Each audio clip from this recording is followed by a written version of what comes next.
عليكم السلام أحبتي، أهلا وسهلا بكم في برنامجكم نوادر التاريخ الدرامي. و ما يعني عنوان هذه الحلقة عبد الله بن عمر بن الخطاب والمشي جنب الحيط.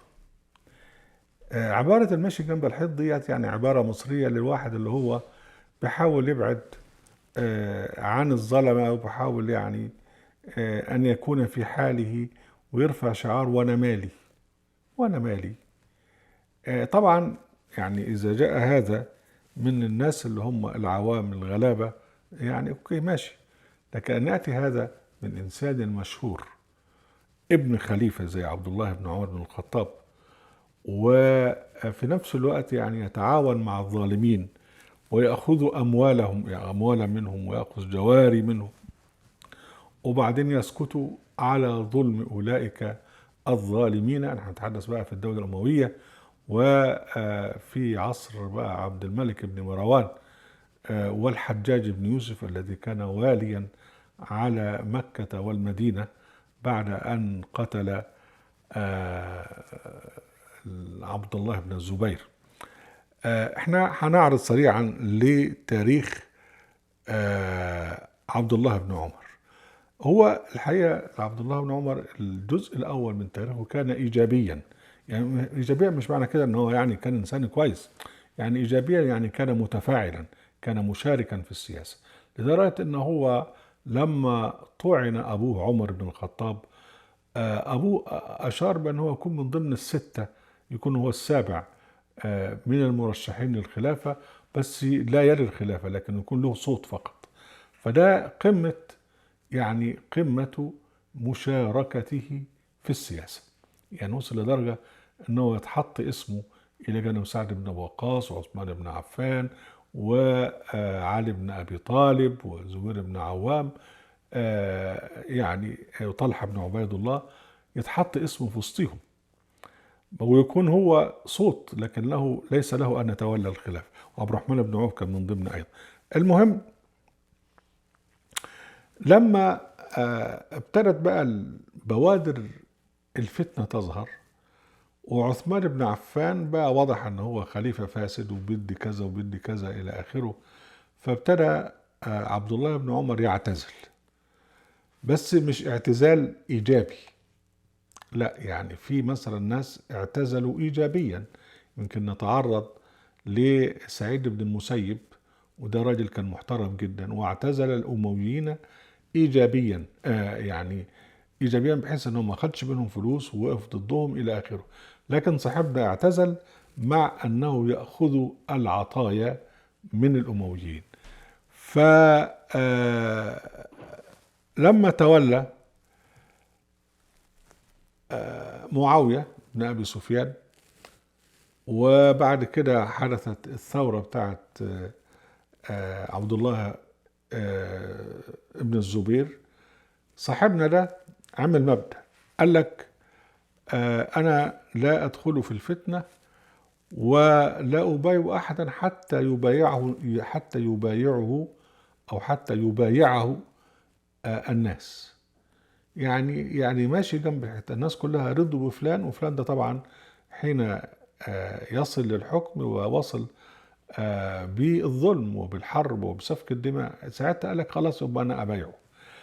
ورفض ان هو يدخل في الفتن. والناس قالوا له يعني انت سيد الناس وانت ابن الخليفة عمر بن الخطاب، ما تيجي تطالب بالخلافة وحنما؟ قال لهم لا، انا مش عايز. لما الناس يبايعوا حد ويتفقوا عليه انا هبايعه. ف المهم رفض ان يبايع عبد الله بن الزبير، و لأنه شاف أن عبد الله بن الزبير مش هينجح. وفعلا لم ينجح عبد الله بن الزبير، وقتل وصلبه الحجاج بن يوسف في مكة سنة 73 هجرية. فساعتها على طول عبد الله بن عمر راح جاي باعت رسالة لعبد الملك بن مروان اللي هو الخليفة الأموي، وقال له يعني إني قد بايعت أمير المؤمنين على السمع والطاعة، وأن أولادي قد أقروا بذلك. ف بل حتى يعني بايع يزيد بن معاوية حين رفض البيعة له يعني الحسين وغيره يعني. فهو راجل الواحد اللي في السلطة يبادر بالبيعة إليه لأنه معه القوة والمنعة، لكن واحد قائم أو ثائر على السلطة لا، ما يبيعوش. آه وبعدين المشكلة في إيه بقى؟ هو البيع يعني إيه؟ البيع في الوقت ده يعني السمع والطاعة. يعني في هذا الوقت يعني أن تبايع الخليفة، يعني أن تكون بالحقيقة الأمر، يعني مش بالاسم، لكن بالحقيقة أن تكون مملوكا للخليفة. يعني الخليفة قال لك تعالى روح الحتة الفلانية، لازم تسمع كلامه. قال لك تعالى نحارب، لازم تسمع كلامه. ده معناها يعني البيع على السمع والطاعة. يعني السمع والطاعة للخليفة مهما يكون قول الخليفة. فبالتالي بقى هو لما يجي وهو أعلى مكانا من عبد الملك بن مروان، ويبقى هو يقول له يعني بايعتك أنا وأنا أولادي على السمع والطاعة، فهو طبعا نزل بنفسه إلى درجة سحيقة. ومش بس كده بقى، ده هو أصبح تابعا ليس فقط للخليفة عبد الملك بن مروان، ولكن للوالي للخليفة على مكة والمدينة على الحجاز، اللي هو الحجاج بن يوسف. وده كان رجلا قاسي القلب. آه حدث فظائع في حياة آه عبد الله بن عمر وكان عايش في المدينة. حصل ان موقعة الحرة اللي هو الأمويون اقتحموا المدينة وقتلوا من تعرض لهم، وسبوا نساء المدينة، و10,000 بكر اغتصبت. وعبد الله بن عمر ولا هو هنا، يعني زي ما بيقول المصريين كان في بنها ولا له دعوه.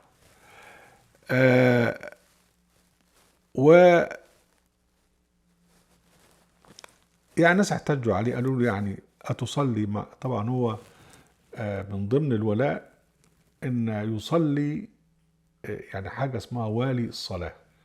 فالوالي هو الذي يؤم الناس في الصلاه، وده يعتبر دليل على تبعيته له. فالوالي الحكم هو والي الصلاه. فالناس قالوا انت ازاي تصلي وانت عبد الله بن عمر ورا الحجاج ورا كذا ورا كذا؟ فقال والله دول يعني هم الولاة وانا ماشي وراهم يعني عادي جدا. وبعدين طب قالوا له طب ليه تاخد اموالهم؟ قال لا ارد رزقا جاء الي من ربنا. فالامويين بقى فاهمينه كويس قوي، فاتبعوا معاه سياسة العطاء وسياسة التهديد. يعني الجزرة والعصاية، يدوا له فلوس، واذا بده يتكلم كده او كده يكشروا له فيخاف. وكان يعني راجل خواف مية مية يعني. فكان معاوية يهدده بالقتل ليخيفه، ثم يقول لك والله لا ده ما حصلش، انا ما قلتش كده. حين يعلم ان يعني عبد الله بن عمر قد اصابه الرعب من التهديد. وبعدين بقى كانت مصيبته كبيرة لما جاء الحجاج. الحجاج كان يعني اشتهر بالقتل، يعني خصوصا لما تولى العراق، لكن هو بدأ بقى موهبته بالقتل وهو في والي على المدينة بعد أن هزم وقتل وصلب عبد الله بن الزبير. فحكم بقى المدينة وحكم الحجاز حكما عرفيا قاسيا. وبعدين بقى عشان خاطر يعني يثبت لهم ان هو يعني مستبد جبار، فكان حين يخطب في صلاة الجمعة يقعد يخطب، وهو كان فصيح اللي هو الحجاج بن يوسف، يخطب لغاية لما يجي يقرب وقت العصر. والناس طبعا مش حد يقدر يطلع، حد مثلا مزنوق ولا حاجة يروح دورة الماء، لا ما فيش، لازم يقعد. ف لم يستطع عبد الله بن الزبير أن عبد الله بن عمر بن الخطاب أن يتحمل هذا.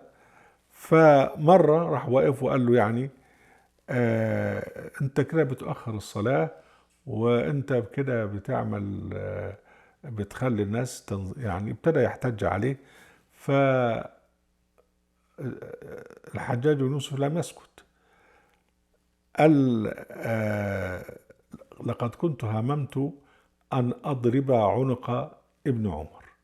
أنا والله عايز يخوفه، يعني إن أنا هممت أن أنا أضرب عنقه. وقال له مرة اسكت فإنك شيخ قد خرفت وذهب عقلك. وقال له يوشك شيخ أن يؤخذ فتضرب عنقه فيجر وقد انتفخت خصيتاه يطوف به صبيان البقيع.